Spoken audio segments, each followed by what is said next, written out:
we actually pray for the length of Zydeco, God, that God, Zydeco could keep going for our children, their grandchildren, and keep on moving on, Lord. And let us all not forget that God, you got the last word. God got the last word. He said, let not your heart be troubled. He said, you believe in God, but also he said, wait on the Lord. Amen. Can you all hear me out there? All right. I'm Dr. Elisha Oliver. I'm the executive director for Texas Folk Life. How y'all doing tonight? I know you can do a little bit better than that. All right. Well, thank you all for spending some time with us on Thursday. It's a great turnout. We are privileged to be here. Want to thank our gracious host, Blue Moon. This event would not be possible without the support of the National Endowment for the Arts, our beautiful ambassadors, Herman, Sean, Craig. Thank you for all that you have done to help us further this along. I've never been called beautiful before. Thank you. I appreciate it. You all are amazing. But without further ado, I want to introduce my team because they are truly my right hand, my left hand, my backbone. Mariela, who you probably have been emailing, she's our communications director. And then Shannon, who is our special projects director. So I am going to stop talking and just turn it over to our panel. All righty. Well, ladies and gentlemen, thank y'all for coming to a convening of Creoles on Our Culture. Wait, hold on. Y'all got to know how significant this is. Welcome to the convening of Creoles on Our Culture. First time ever. You know what I'm saying? That's right. So we're gonna kick this off by introducing these guys we got right here. So my name is Craig Jones. I'm from Houston, Texas, by way of Ames, Texas, and I'm currently a high school welding instructor. I finished up the apprenticeship for accordion building with Mr. Ed Poullard about 2 years ago. I'm an avid Zydeco listener, lover. I actually play a little bit on my free time and downtime. I'm not very good at it, but I love it and love the music and love what you guys do. And my family's part of it. I got some cousins in the back that plays professionally. So, that's a little bit about me. And I'm here to talk about Creole and how it come about in my part and talk about building accordions and my experience on how I started and got to where I am today. So talk about that. How'd you get started? Oh, man. Growing up in Ames, Texas with my grandparents listening to Zydeco music. You guys remember those old-time record players with the 8-track tapes? Yeah, I look young, but I'm old school. And I always wanted to be a DJ. I actually got to do that a little bit in college days. But I discovered some records. And a couple of those records, I actually got Mr. Nathan Williams to sign, the Dupsey brothers to sign. Those were actually from my grandparents' collection. And when I was learning how to DJ, I was actually trying to scratch on those records. Oh. I'm a hog for you, baby. Exactly. The remix was phenomenal, man.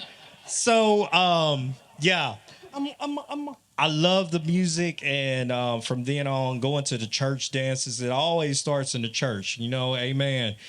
Jeffrey, where you at? Because I know you keep God first, baby. And going to those church dances, listening to those bands, man, I couldn't wait to hear that. Going to church bazaars, man, I loved it. And it's still with me today. I get excited when I hear that kick drum. It feels it in my heart, and it's like, man. So I want to be a part of it. I love the accordion. I fell in love with it at a young age. Got an accordion. I do have a collection of accordions, but we're not going to say how many because my wife is right over there, and she may not like how many accordions. How much was it? It was free to give it to me. Exactly. So I actually brought one of my accordions that Ed and I built.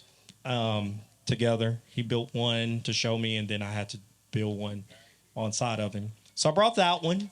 It's in memory of my uncle, and I actually brought some pieces to the accordion that was a part of the build that I did by myself. So tonight, if I can get all of the people that's going to be on our panel tonight to sign it, what we're going to do, God say the same, we get it built. I'm going to give it away to someone. So I also have a couple group pages, Accordion Trader, Where Does Zydeco at Louisiana, Where Does Zydeco at Houston. Those are my pages that I started in Houston and brought it over to Louisiana. It's just a way to connect. Everybody connects together. What made you want to make accordions? Just, again, the love of the music and love of the accordion. Plus, I always wanted an accordion ever since I was a kid, and my mom said, no, that's too much. After she saw those prices, those expensive prices, she's like, no. So she finally got me one, and I played it till it fell apart. And she surprised me my 16th birthday with a hand-built Cajun accordion. And I still have it till this day. Looks like the same that I got it when that condition. And I took care of all my stuff. And she's like, well, maybe he is on to something. And I would play it every day. And heck, 20 plus years later, I'm still collecting and loving the music and loving the accordion. So I wanted to learn how to build. I love crafting. Like I said, I'm a metal artist. By trade, I'm a welder. And now I'm a welding teacher. And that's a different story, how I got into teaching. My mom was a teacher for 30 plus years. So yeah, we need that. We need to keep the tradition because as y'all are going to find out soon here, we only have that.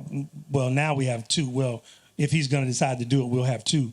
But we pretty much only have one real that I know of. Because, again, we've already established that I can't remember nothing right now. Yes. Documented, we only have one Creole accordion builder. One, and that's it. And that's Mr. Ed Poullard. Yes. Yes, Lord. All right, so then to my right, there's a moth and a flame. There's a moth and flame. Mr. Herman Fuselier.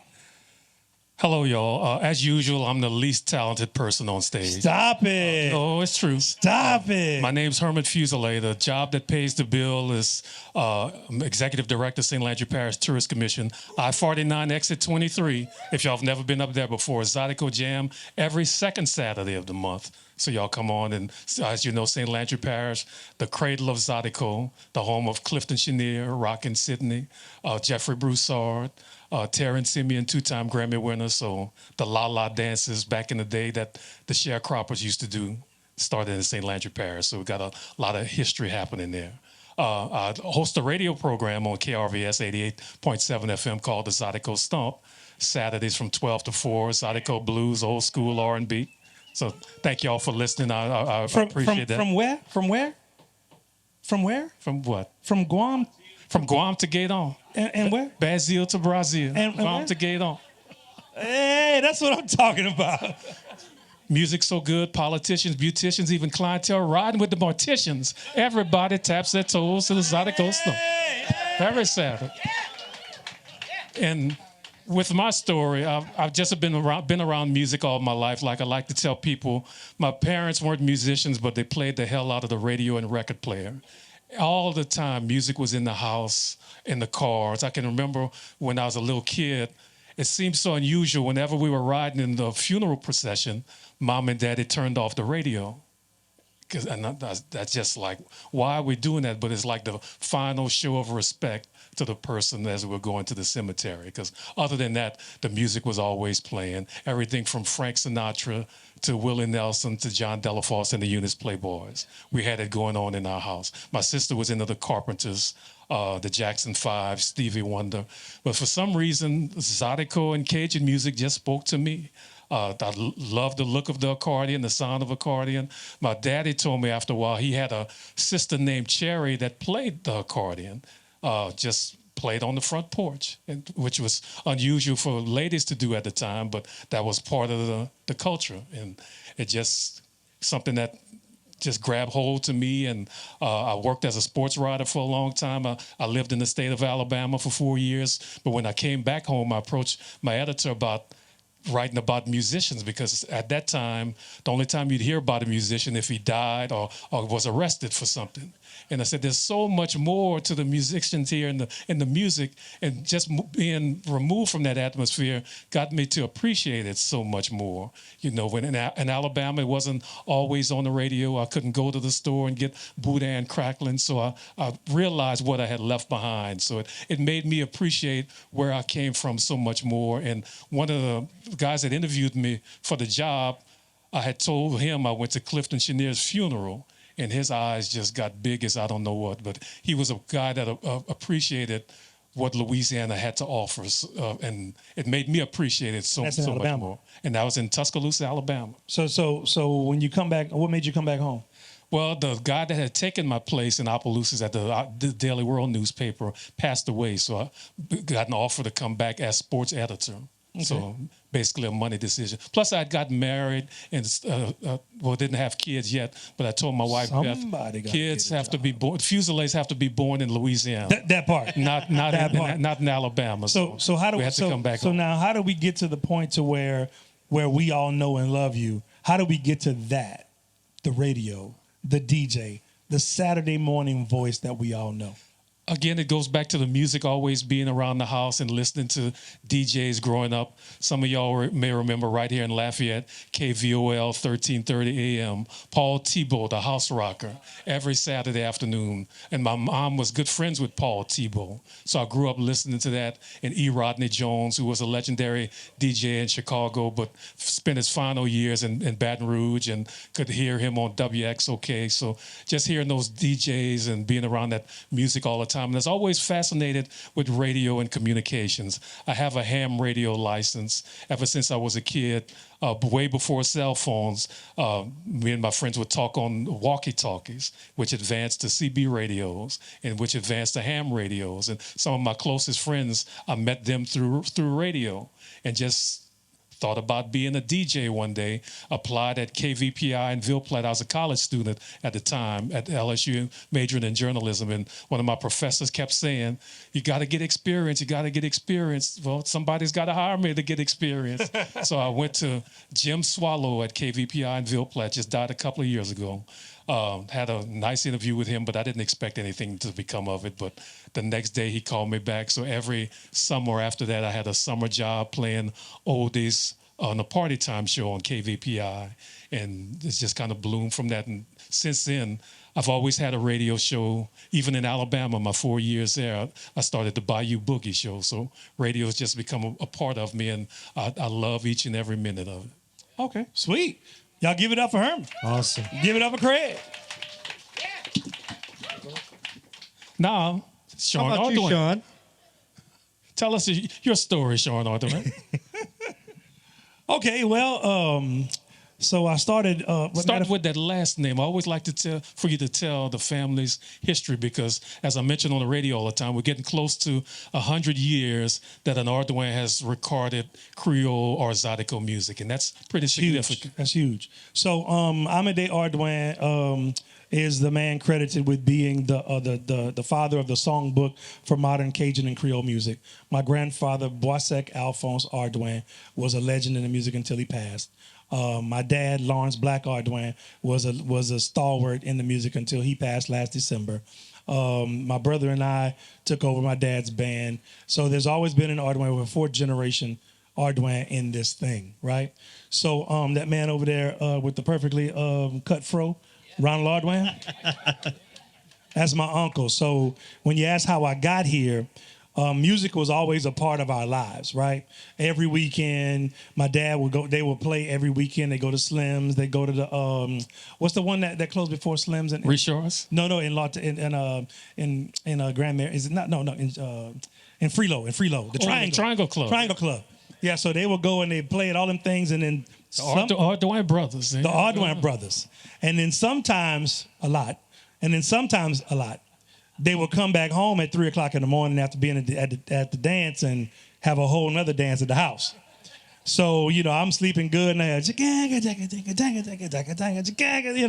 I'm like, what? Party time.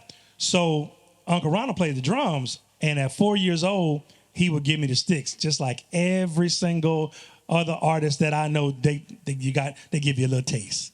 So I'm sitting on the floor time. Boom, boom, boom, boom, boom, boom. So then now I'm at the dances at the Cowboy Club. My Uncle Morris and the family had a club in Dural called the Cowboy Club. And so now I'm at the Cowboy Club and I'm pacing on the side of the stage. I'm like, drink, no, drink. Drink, no, drink. Because when Nunk go to the bathroom, I get to play the drums. And so I know the list, I know the set list, and I'm like, I get to play that song. Man, my daddy would cut me. I'm like, man,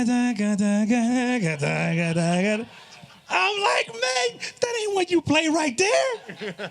So I started playing the drums, and then about 11 years old, my dad was trying to teach my mom how to play accordion, and I've always been, some people might call me a smartass.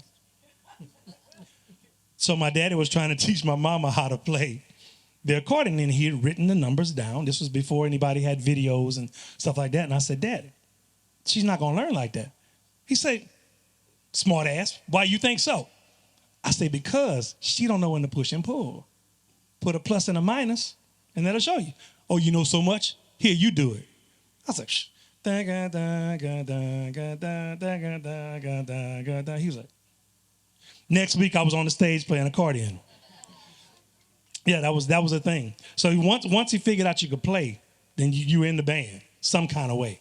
So that led to me having a love for it. It went from me playing all this stuff, and then I stopped playing at the end of high school. Then I went to LSU, and when I got to LSU, my cousin Donald Ray was playing drums when he left, and then I was like, man, I really miss it. And I was like, man, I got to help my daddy out because he going from drummer to drummer. Hey, the family bond. I was like, I got to help, and I can help. So then I started playing with him, and then we did our first. We took over the band in 1988, and so I'm at LSU. Go Tigers! And I'm sorry, UL. I'm sorry, y'all. I'm sorry.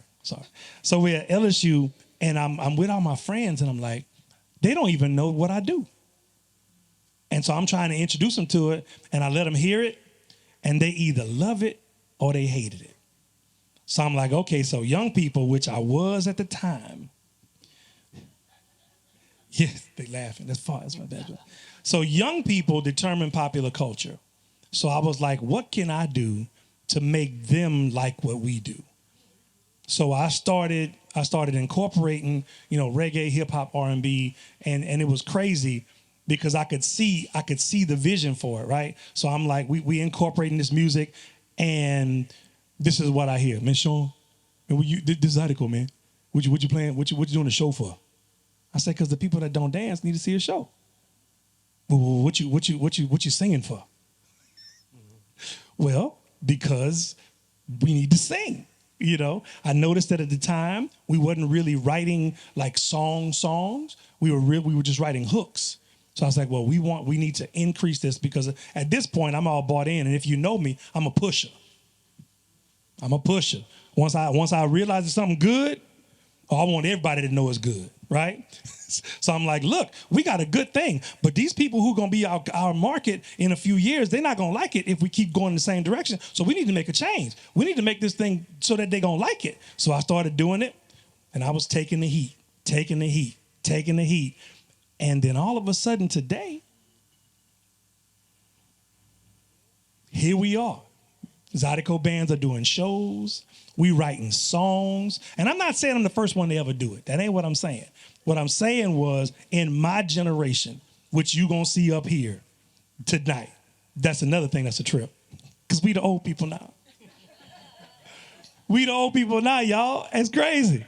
So y'all gonna see. I know when I say old people, because there's 2 generations behind us now, which is amazing to me. So I'm glad that I dedicated my life to this music. I'm glad I dedicated all my energy to this music. And like I told my grandfather, and like I told Buckwheat, like I told Buckwheat before he passed, as long as I'm playing, and as long as I'm alive, and Ardoin gonna be playing music. And I told Buckwheat, thank you for signing me to your label. I was the second person he signed to his label. I said, thank you for signing me and seeing what, something in me. And I promise you, I'm gonna stand on your shoulders and take this thing to a whole nother level. And we've done the Grammy noms, and I get to follow in Chubby's footsteps. and do big things on TV. You know what I'm saying? I'm gonna be in the Rose Bowl parade. So the people you're gonna see on this stage coming after us, y'all, we lived this. We decided to do this. We chose it, and we had other options. So it wasn't like it was all we had to do. We chose this life. Matter of fact, I'm gonna go even further. This life chose us, right? So that I'm gonna stop talking because I got to help interview everybody else. First up on the docket, Ed Poullard. All right, Ed. Is the 1-2 away from her? 1-2. There we go. There we go. Yeah, I was born in Eunice, and shortly thereafter, my parents moved to Texas and been there ever since. But Microphone. was no stranger to. I keep forgetting this. I know. It's okay. Look, we've had many times in the van. Yeah, if it's not right in front of me on a stand, I forget all about it when you got to hold it. But over the years, I've been no stranger to coming back and forth to Louisiana while my grandparents were still living, alive and well, and a lot of other relatives involved also. So, you could say that I lived in Texas, but I actually lived in both states for a long time, really long time. And it's kind of slowed down. A lot of the relatives have passed on now, and but the things that are still keeping me going are the things that I'm doing for the culture itself now. Is I learned the trade of building accordions a few years ago. It's about 20 years ago. A few. Wow, has it been that long? I didn't realize Well, it. Ed, before you get to accordions, though, but for the longest time, you were one of the few Creole fiddle players Yes. around. Yes. Talk about that, just because that's pretty significant. Yeah, I at the time I was learning, there was nobody in Texas to learn from. So I pretty much had to, learn from records and things like that, and got a chance to go back and forth on my grandparents' visits to visit with Calvin Carrier and his uncle Bebe and his dad, Eros Dolon Carrier too. My brother married a lady from Lawtell, right on 190 on the highway, and right next door to my brother's in-laws is where Calvin Carrier's dad lived. He lived right next door, so I got a chance to go sit with him and learn some accordion licks as well as learning things from Calvin also, and getting a chance to play with his dad also, and practice what I learned from Calvin. Right? The way they played their repertoire back in those days. So that was a real big deal for me after listening to him play for all those years and get a chance to do some of those same things along with his dad, which died shortly after that, But And did you spend time with Ken Ray Fontenot? Oh yeah, I spent a lot of time. A lot of time. I'm having muscle spasms in my legs. It's okay. All right, You want to stand up? If you want to stand up, I might have to. Well, come on, let's stand up. Start running. No, we stand up. Come on, stand up. Stand up. Stand up. we can stand But, up with you. Stand up. Yeah, I started learning how to play the fiddle on my own, and I was doing okay, but in my own thought, I wasn't progressing fast enough. So I decided to seek out some help. I asked Kenray would he do an apprenticeship with me if the opportunity was given, and then we just kind of dropped the ball, and I talked to Dewey Balfour and a couple of the other fiddle players in that immediate area too. But during that time, the Texas Folklife people came to me and wanted me. I was playing accordion then, hot and heavy back then, and the Texas Folklife Resources wanted me to be the master artist and teach accordion for the apprenticeship program that they had. So I said, I got to thinking about it. I said, I need some help with fiddle, and here's an opportunity for me to study with Kenray. So I kind of reversed their way of thinking and mentioned that to them, that I would rather be the apprentice and learn from Kenray than I would be an accordion teacher right now. I could do that in the future. Yeah. That's awesome. Yeah. So you learning that, right? Right. And so then I know you from playing with my dad. Mm-hmm. And at the time there were three young, because Bebe had passed by the time you started playing with Daddy. Yeah. So there were three Creole No, accordions. he hadn't passed, but he had stopped Yeah, playing. he stopped playing. Yeah. So there were three Creole violinists. It was you, Yeah. Kenray, and Dajamba. And Calvin. And Calvin. Carrie. Yeah. There you go. So there was four. Yeah. And so Dad got you to play in the band. How did that happen? Ooh. During that time, I was back and forth listening to the band play. Couple of places. One of them was Slim's. The other one was a place called Walker's Recreation in Lake Charles. That was a long time ago. That place is not there anymore. But it was a pretty popular place when we were playing. And the Ardoin brothers used to come to Beaumont all the time and play at the church halls and the KC halls. Mother Mercy. Yeah, Mother Mercy was one of them. And one weekend they were out at the KC Hall on 90 playing, and Kenray was playing with them.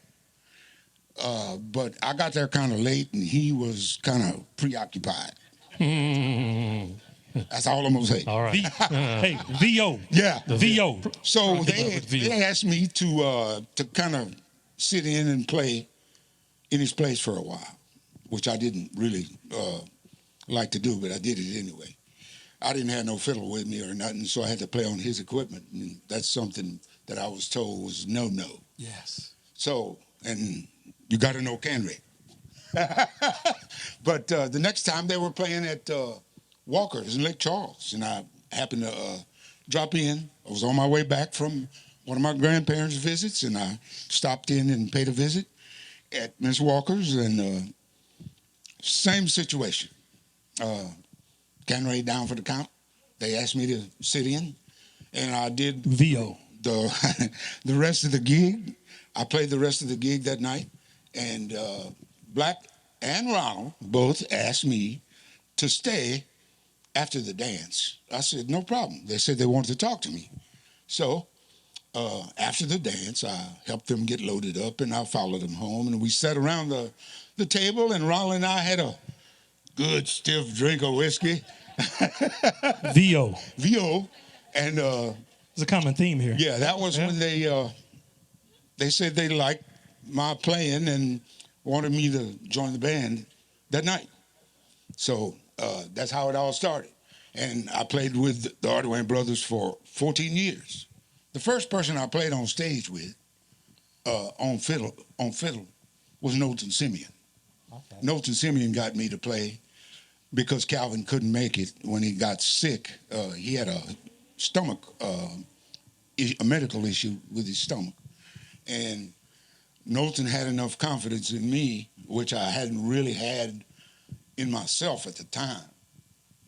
But he got me to start playing on stage with him, and that's how I started playing. Then played with the Ardoin brothers for 14 years, and then a whole lot of other people after that. Oh, very cool. Well, look, Awesome. well, look, brother. We see you are working it out. Thank you so much. We appreciate you. So you can go get comfortable and find a good spot. Yeah. All right. Thank you so much, man. We love you. We Thank love you. you. We love you. Y'all give it up. Appreciate it. Ed Poullard. At Poullard, Joe. Next. Oh, did I tell y'all we were doing this chronologically, right? Yes, yes. Chronological order. So I was going back and forth today. I was like, wait a minute. I was texting. I said, hey, man, when were you born? Hey, man, how old are you? Hey, man, when were you born? Hey, man, how old are you? And it was like, oh, I was born. Nathan Williams, come on up, baby. Come on up, baby. Come on up. All right, Nate. Pick a side, any side. It don't matter. You can, whatever you want to go, wherever you want to go. Nathan Williams. Nathan Williams. We're gonna let you get right. Yeah, we'll let you get right. 1, 2. Very good. Hey. So Nathan, how long on stage now? You started in 1989. I know you from the 85. All right. I started off in 1985, professional with my band, but I've been around Zydeco music all my life. When a lot of people didn't know, Clifton Chenier was like a star in St. Martinville in Parks, Louisiana. A lot of people didn't know about that. I was a little bitty boy. I was about 7 years old. and I used to go see Clifton Chenier play at the Casino Club. Have you ever heard of Casino Club? You never heard of that, huh? Okay. Okay. That's way back. Listen, I was a little bitty boy. I couldn't get in the club. So they had a washing machine, and they had no air conditioning in the building, but they had just a little fan, you know. So I'd watch Clifton Chenier play, and they had an old lady. She'd run us out the yard and call the cops. And so she'd take our bicycles, but I still come back over there to go watch Clifton Chenier because that was my idol. I had met Clifton Chenier before I met Buckwheat them.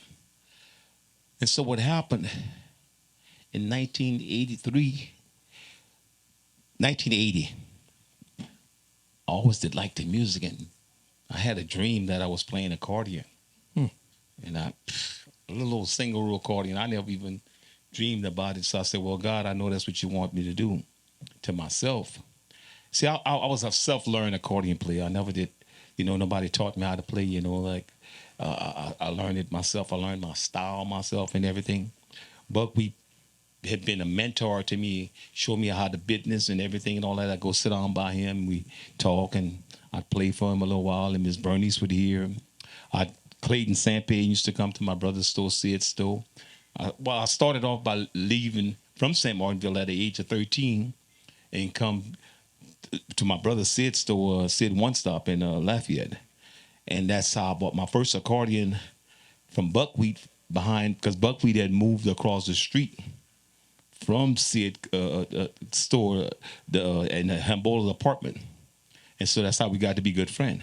But I seen Buckwheat when I was like maybe 6 years old. Buckwheat came to St. Martinville. You remember, I don't know if y'all remember block dances? Yep. Okay. Buckwheat came with the Hitchhikers. He wasn't playing. He wasn't playing no Zydeco. He was just playing keyboard and stuff. So what they done, they rope off the whole street. People come in for free. And Buckwheat in the Hitchhikers. That's how I met him. And in the years that I was so blessed to meet so many great people in the music, just like Mr. Poullard right here. I met his brother a long time ago when we first started giving festival, when Franklin, when your brother Danny and all that, y'all had that. I seen them a long time ago, but it had been so long since I seen people. I've been I've been around the music so much, like Dopsey and all of them. That's all guys that really did a lot for Zydeco music, and Buckwheat and Clifton Chenier and all those guys. Those guys was all good friends, man. Bouzuche was Beaujacques, them all of them. That's all. They was all good for the music, and so that's why we gotta let it keep flow like that. We all need to meet together more. We all need to be together more. And I tell people all the time, like my mom always told me, say, what you do in life, you put God first and don't hurt nobody. If you can help somebody, help somebody. Come on. You know what I'm saying? And I every morning I get up, and a lot of people say, "Oh man, I don't know Mr. Nathan or nothing."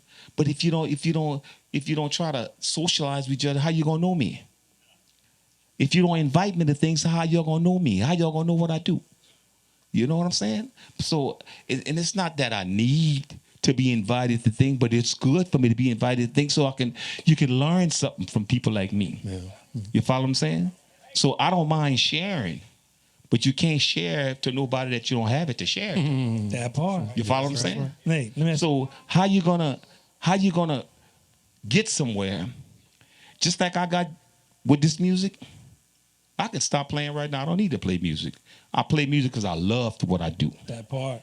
I make a living on what I do. Don't get me wrong, but I play it because I love it with a passion. Whenever I'm gonna get to a point where I'm gonna get on the stage and not gonna feel like playing it, I'm gonna quit. If I can't give you 100% of what I do, I'm not gonna do it. And a professional never have a bad day. A professional musician never have a bad day. You ain't gonna never see me take my problems out on the stage. When I come on stage, I'm coming on the stage to take care of people, take care of what I do. That part, baby. Come on. Right. My part is being rich in the culture. I'm rich in spirit. All of other things like that, we got to leave all that there. You can't take none of that with you. So why not let our culture, let us profit off it. Let us make things happen for us. Let the revenue come to us. we're not that stupid. But if we don't get together, it won't happen. That's right. Yeah. See, just like they say in the Bible, say God said when 2 or 3 are together, he's in the midst. So if you want to be in the midst, you got to be with each other. And I don't want to be a preacher or nothing. I don't. Come on, I don't know. I think I don't know. But I'm being honest. Hey, but you know, look, all my kids grown. They could take care of themselves. That's it. You understand what I'm saying? All my kids grown. They can take care of themselves. I can go clean bathrooms and make a living. You understand what I'm saying? But I do this because I like to do this. I do this with a passion. Nobody give me this. God give me this. Hey, Nate. So that was a big reason why it was important that we do this, because like we said, we've never been in the same room, Get together and talk. at the same. That's what I'm saying. Much less being on stage to talk about our origin. Okay, show you an example about something. Sometimes people wonder why you don't grow. See, growing is the indication of life. If you don't grow, you die. Okay, now watch this good. Sound familiar? So if you don't grow, you die, right? Okay, if I come out with something, if I come out with an album, okay, that give you ideas to make it keep going. But if you don't want it, it's out there for you. But if you don't want it just because you say, well, oh man, I'm not gonna do this song. That's by Nathan Williams, man. I'm not gonna do that, man. You know, he never gave me no kind of ideas. I'm not looking for no credit. Just do what you gotta do. Make sure that what you do, you take care of your business, take care of your family, take care of what you need to take care of. So people can't come there and say, well, look, man, I can get Nathan for 2 pennies. No. Sure. You follow what I'm Not saying? today. You follow what I'm saying? Get yourself where you can put yourself where you can take care of yourself. You can't take care of yourself if you don't have nothing to take care of yourself. So in other words, just like I said, if ever I get lucky, God bless me and everything, whatever, I said, I can do my own studio work. I can open my own record company. Which you have done. Which I did. Yeah. You got it. I don't need all of this stuff to somebody to come in and inherit something that's not for them. And so that's what people don't understand. Just like the Zydeco bands and everybody. I'm talking just straight up. If you'd have an alliance with that music, and everybody could make some money. But if you coming out there, man, one gone for 2 pennies, the other one gone for 3 pennies, it's gonna be a 2-3 penny gig. But if you put a lines, the bands get together and say, look, I'm not going nowhere for this such price. That way you're gonna make some money. You're gonna get paid for what you want. Yeah. You're not gonna have people coming and dance with a big bottle of water and then the people can't make no money with your cup, can't make no money or nothing. That's why they don't want to hire Zydeco band, because you can't make no money. Everybody want to come in for free. Hey, Nate. Yes, and amen. Well, I'm saying the truth. No, I know. So in other words, if you got a guest list with 20 or 30 people on your stuff, how the promoter gonna pay you? Bottom line. So what? Yes, all of that, and so that's stuff people need to know. Because and look, I'm not saying that to say we got to move on, because anybody who knows me know that me and you talk, and I'm saying the same thing. Right. Yeah. But I want them. You know, Herman got some questions on the music, and I'm trying to get you to the. How did you start playing? Like, what was that first gig? How did that happen? First gig. Did Sid say, "Look, you playing? Hey, boy, hey, no, look, man. My first gig I played, Sid was was building the El Cidos. I said the first gig I'm gonna be the first one to get on Sid stage before anybody. I got on stage by myself. All right. I said, well, then I played to Sid first. Nobody. No band, no nothing. No band, no nothing. Right. But my first band that I put together was started at my brother club. I had Jumpin' Joe Morris used to play bass with Clifton Jr. It's all legends people. I had Dobie used to play drums, and I had Kevin Menard can't play with me, but it was my first drummer professional. And on guitar I had Hank from St. Martinville. I've been always blessed to have legend people to play with me, like John Hart and all of them, the people that play with Clifton Jr. That was awesome. Always had good musicians played with me. But Nathan, I want to ask you about your songs. You have some original songs, many original songs. Follow Me Chicken, and so many good songs which stood the test of time. Where you get your ideas from for your songs? The ideas, Slow horses, fast women. yeah. That's Well, another- the ideas is everyday life. You follow what I'm saying? Yeah. Like slow horse and a fast woman. If you got a slow horse and you keep betting on him all the time, you ain't gonna win. Yeah. If you got a fast woman, you ain't gonna keep up. You ain't gonna keep her because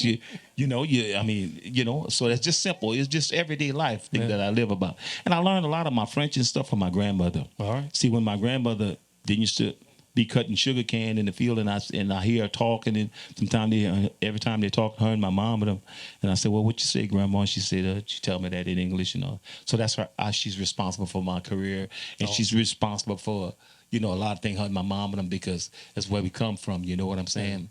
When my dad died, I was 7 years old. You know, I mean, and that was like tough. You know what I'm saying? But we still manage. But in order for you to manage in life and to be happy with life, I'm 60 years old. I'll be 61, and God been good to me. And so I the world don't owe me nothing. Yes. You know, I had everything I wanted and went all over the country. Well, the Zydeco world thanks you for what you've done. You Absolutely. and continue Absolutely. to do. Yeah, I try. You know, You're doing it. You're doing it. and so what I tell people all the time, we gotta, love each other, man, because you can get anything you want in life, but you can't get a life back. Come on. You can get anything you want, materialized, but you can't get a life back. So that's why we need to take care of each other and love each other, man. Look how we doing good, and people, they got wars, everything is all out of order. And we blessed to still be here and be able to go home and relax. Look, they got people ain't got nothing to eat. Nothing. That's right. Sure. That's right. So we be thankful, man, And like I tell my son all the time, my son, boy, as y'all know, my son is little Nate. They had a professor wanted me to teach accordion class. I said, look, man, I don't know nothing about teaching no accordion class. I said, look, I ain't went to school for that or nothing. Nope. I said, look, that's just all in here. I said, get my son to do the class and pass it on to him because he know how to read music and stuff. And I said, I don't know how to read music. I said, but if you let me listen to it, I got you. You follow me? Yeah. So that's a gift from God, man. I mean, when I'm playing music, I like I'm in heaven. That's awesome. God been good to me, man. Yes, indeed. Thank you. Thank Well, you, Nathan. Appreciate Thank you, Nathan. Give it up. All Let's right. Put it in your seat. Nathan Williams, y'all. There were many places where we could have just been like, yes. Yes. You boy, look at here. Come on now, Nate. Yes, sir. Yeah, we appreciate Yes, sir. that. And next up, after speaking of straight up, we got the Dupsey brothers. We're gonna bring up All Tiger right. Dupsey. Tiger. Tiger. What up, baby? Yes, sir. Calling you. Calling you. What you got, Tiger? Man, what's happening, Tiger? Took your shorts and feet. Oh, that's what Hey, I'm talking all right, about. all right. For those of y'all who don't know, Tiger Dupsey is first of all, he was one of my idols growing up. First of all, I always wanted to play the drums with no shirt. Because Tiger played for 5-7 minutes max, that shirt coming off. And the muscles are ringing through. You got this right? Sean, I hope you didn't do that. I haven't done it yet. But Please don't. But everybody Please can don't. tell you. Everybody Don't call can the tell you. laws if you do that. Everybody can tell you that's my goal. One day I'm gonna play the accordion with no shirt on, dog. Oh, Lord, I was no. young. I was young that? then. Yeah. I was young. Bellows gonna. Yeah. I was young then. No more. So Tiger played with his dad, like most of us who've been up here, who are generational. You come up in the family and do it. Tiger played drums with his dad. I remember being, going on the road to see that white is a Dodge van, right? Yeah. That white Dodge van going that way, going east, and we going west. We like, pump, pump. So talk about how you started playing, Tiger. Well, when I started playing Tiger, that was 70, I don't know, 73. Me and David. 1973. Yes. 73? Yeah, we started playing in the wash house. Yeah. Who's getting together, getting our thing together, but we had it going on. But guess what? What was that? We won every talent show. Talent show you won. Won every talent show. Every talent show with Michael Jackson. So David was Michael Jackson. We won never talent show, and when I started playing, I mean, Clifton Chenier, he was the one that I used to play in the church, Yeah. Queen of Peace, and I just go. I said, man, Clifton, I gotta play in the morning, and he would say, he used to call me Toto. He said, Toto, what time you gotta play? I said, I play at 8:00. He said, well, I'm gonna come back from Houston, and you can come get my drums. That's how that happened. And I was like, okay, all right. But used to come on my late bike. But me and Mr. Mouton, I don't know if you know Kurt Mouton played. Yeah. Kurt Mouton, we used to play in the church, and I used to play in church, and that's how I learned. But I used to tell my old man all the time, I said, man, I can play. Oh, no, you can't play that. You can't play 4 hours. I said, man, I can play. He said, no, you can't play 4 hours. So one day, Clifton went to my old man's house. He said, dope. He said, boy, you got a bad drummer. Oh, bad drummer? He said, yeah, Toto. Who's that Toto? He never called me Toto, you know. Yeah. And that's how that happened. And when we was playing in opening at the church hall, some church hall. And he said, man, you can play 4 hours? I said, man, I got it. I said, I got it. He said, you sure you got it? I said, I got it. Boy, I was so nervous, I forgot my drumstick. I forgot my drumstick. It was raining that night. Yeah. So we got to the gig, boy, we started setting up. Oh, man, I said, well, you got everything? I said, oh, I got it. And I started looking, oh, my drumstick. Good God.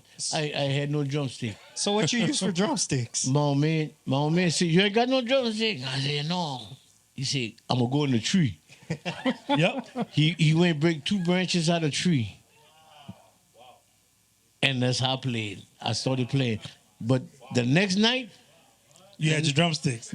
No. Oh. The next night, I was getting funky. Shit. Yes, indeed. But the way it really happened, all in the wash house in Truman. That's awesome. That's how the way that came up for me to playing with my style. Yeah. Describe your style, because to watch you on the drums, you cutting up, you doing your thing. You know,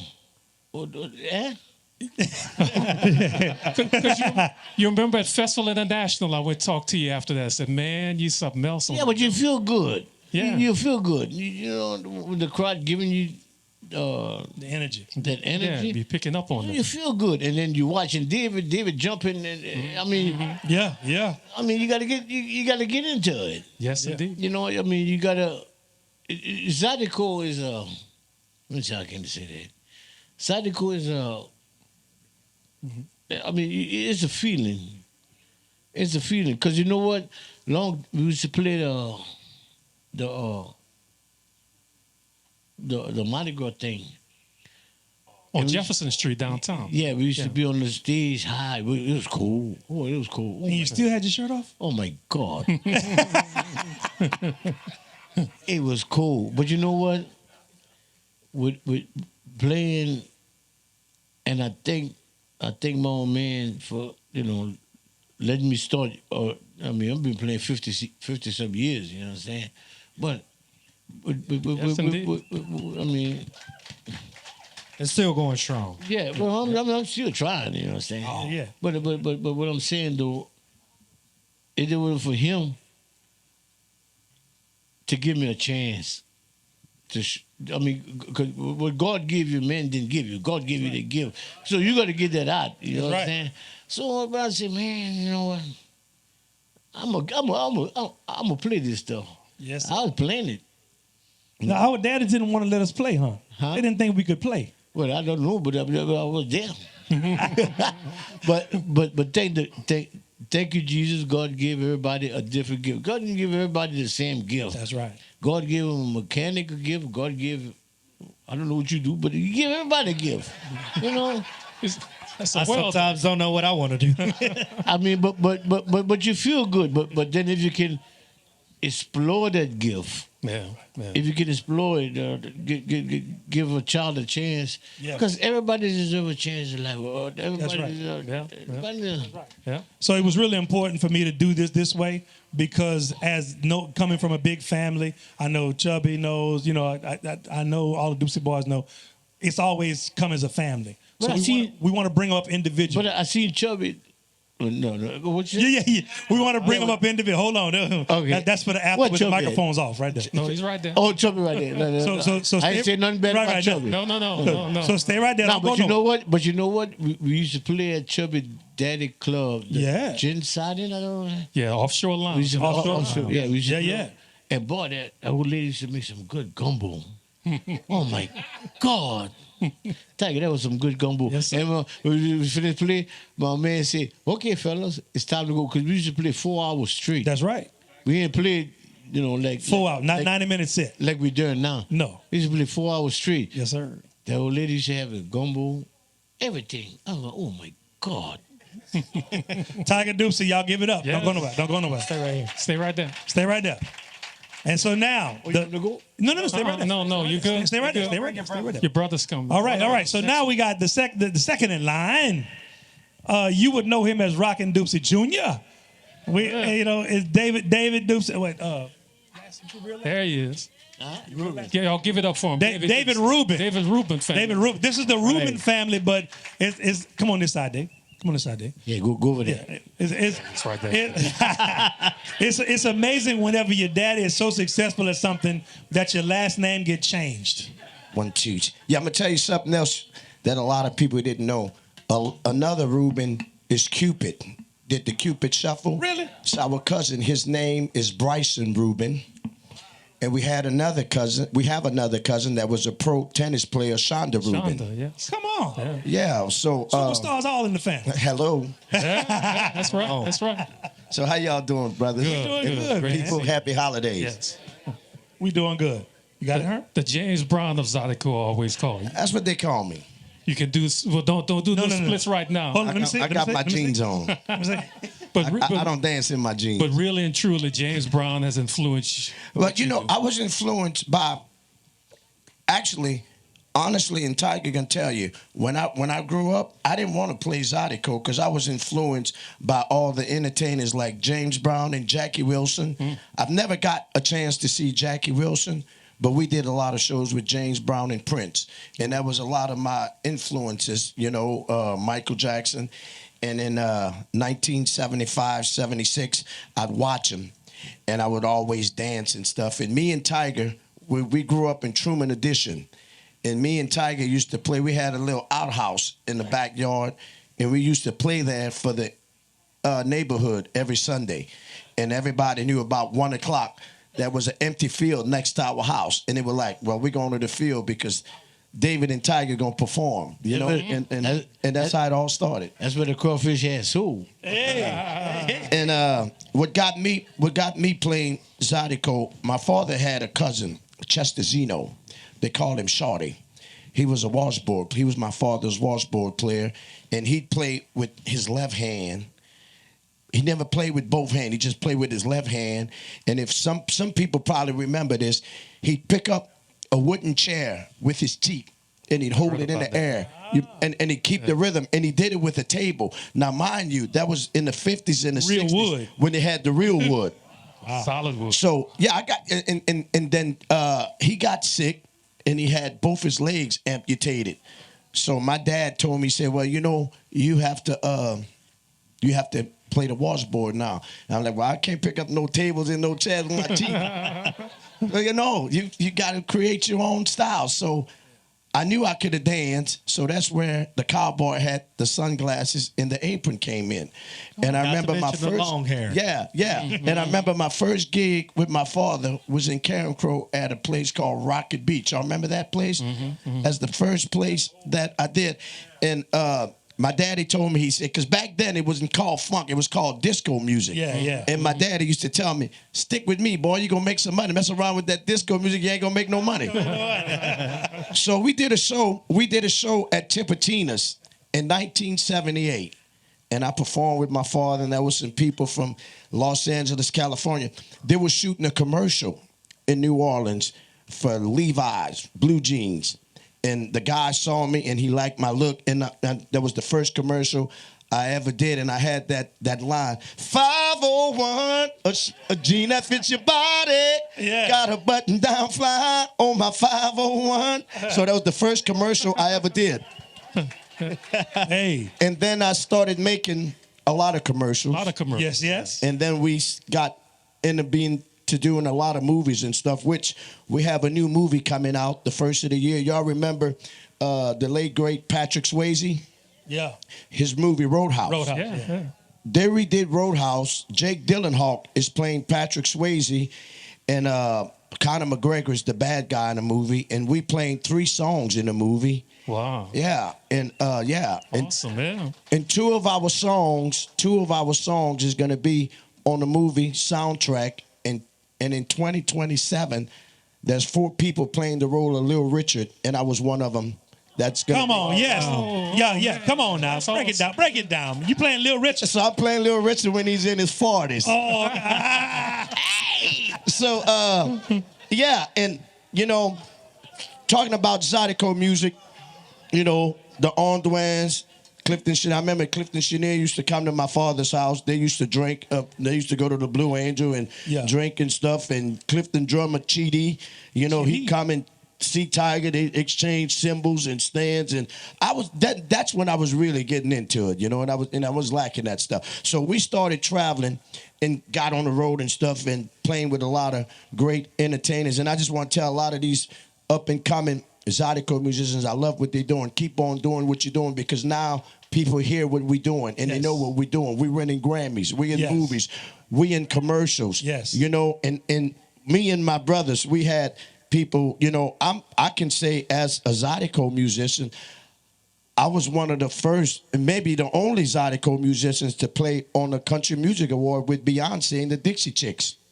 Yeah, we saw it. Yeah, I played on the Grammys, a salute to the Grammys during the pandemic with John Fogerty. Yep. It was a Louisiana thing. Trombone Shorty, he was with Little Big Town, and I think Irma Thomas played with Cyndi Lauper and stuff. So our music has opened the ears and the eyes of everybody. So it's not just playing at Slims and Resorts. We're international now. That's right. All right. You know what I'm saying? That's We're right. international now. International, baby. And let's keep doing what we're doing. And I got to say this. A lot of people say, oh, Rockin Dopsie, I see you driving Cadillacs and Jaguars. Y'all, I'm not paying for that. They sponsoring me. Hey, that's the way to man, go. we need to talk. Every 3 years, I get a new car. Hey, we need to talk. We need to talk. I need to know how to get in. I got you covered. There you go. There you go, baby. There you go. So I got Mr. you Dupsey, covered. it's safe to say that your daddy was right. Yeah, he was. Stick with Zydeco. Yeah, and a lot of people don't know this, but my father was left-handed. My father took a right-handed accordion, turned it upside down, and played it backwards. Yeah, that's right. And a lot of people didn't know that. And me and my father and Tiger and Lil Buck, who's gone, Lonzo, who's gone, John Hart, who's gone, we played on one of the best albums that was ever recorded. It was Paul Simon's Graceland album. Yeah. And 16 million sellers. 16 million. Yeah. And Record of the year. Yeah. And I can say not only we got a Grammy from that, we got a gold and platinum record out of that. And a lot of people listening from Paul Simon. Like I said, we went on a record with the late great Jimmy Buffett, John Fogerty, a whole bunch of them. And we doing something, Louisiana. We on the map. That's it. We on the map. And I'm just gonna tell you this, man. But you know what? What's that? They love it. They love they love the different style. Yeah. I mean, this Zydeco is Zydeco. You understand? Zydeco is Zydeco, but it's a flavor that you can branch off to anything you want to do. That's right. Yeah. So if you can't be with the one you love, Be with the one you with.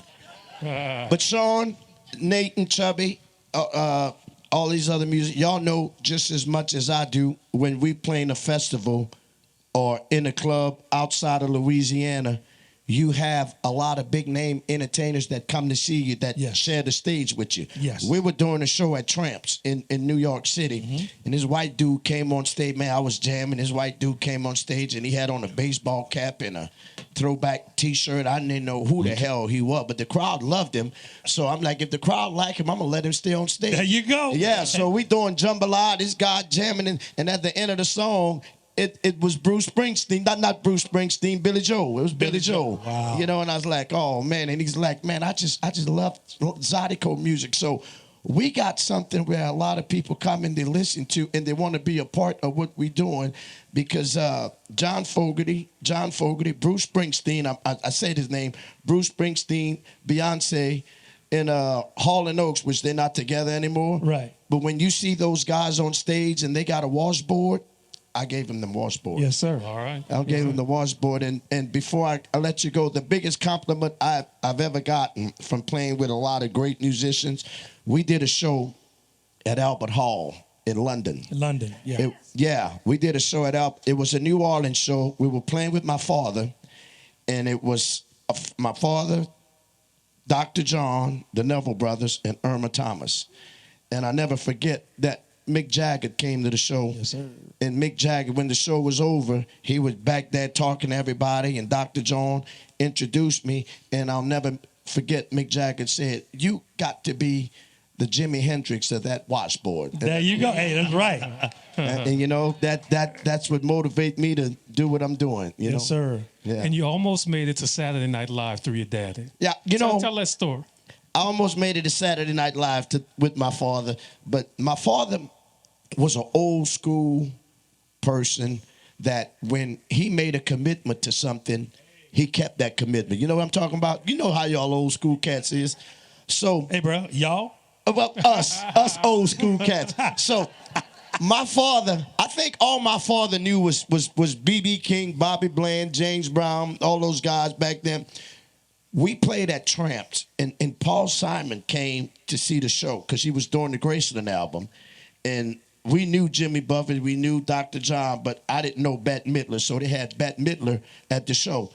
And Paul Simon spoke about doing the Graceland album. He said, I want some Zydeco on his record. He goes, I got a diverse of musicians. I got Linda Ronstadt, I got the African group, I got this, I got that. So my dad had no idea who Simon and Garfunkel was. So we played the following weekend at Grant Street. And he told Mike Hennessy, he said, he couldn't say David because he was a Frenchman. He said, yeah. David, what that man name again? I say, Paul Simon. So Mike Hennessy said, you need to do that. So we did Graceland, and it did great, won the Grammy Record of the Year. So we had a show in Houston at St. Francis of Assisi. A lot of y'all Zydeco musicians, old school, we all played there. Rosie played there too. Yeah. Yeah. So Paul Simon called my father, and he said, Dupsey, he said, we got a chance to play That Was Your Mother on Saturday Night Live. And I forgot what the date was. My daddy opened the book, and I'm excited. I'm going on Saturday Night Live. Right. You know? So my daddy said, oh, no, Paul, I can't do it. I'm like, man, what he say? He go, I can't do it. He said, why? He said, because I promised the priest I was going to play at the church hall.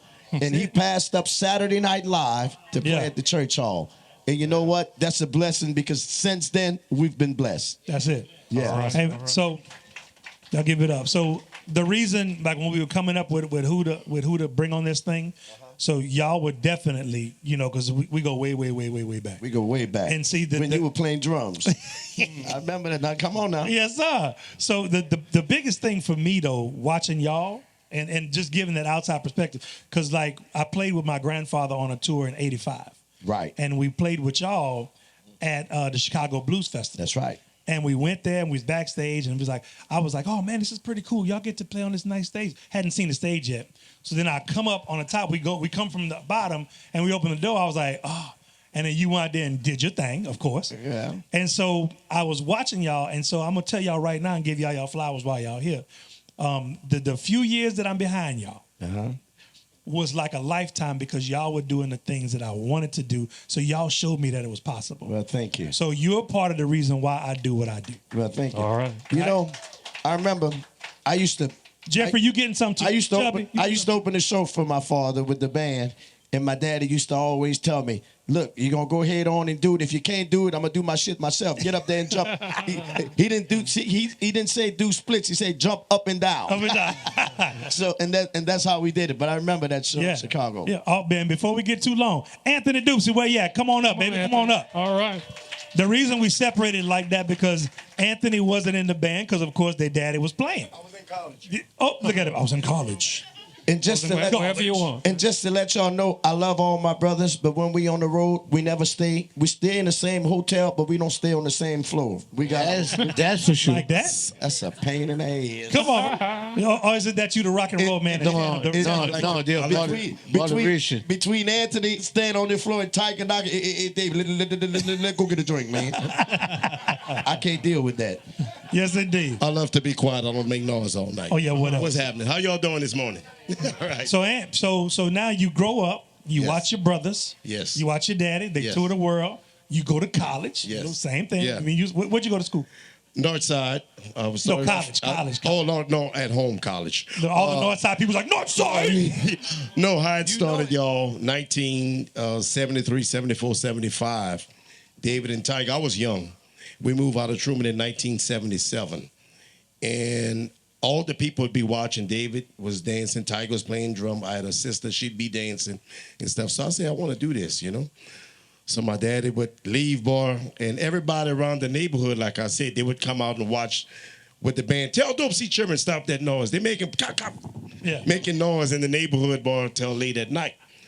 So, man, I didn't know what to do. And my sister, Luella, she's passed on, but one of her boyfriends had bought me a keyboard for Christmas. That was the first instrument I learned on. He had bought me a little Casio keyboard, man, and I started playing them little notes and everything, man, and goes like that. So I said, man, I like this. My daddy told me, he said, I never wanted you to play music. I wanted you to go to college and be a lawyer. And it's like, man, this ready to get out of high school. I'm going to be a lawyer.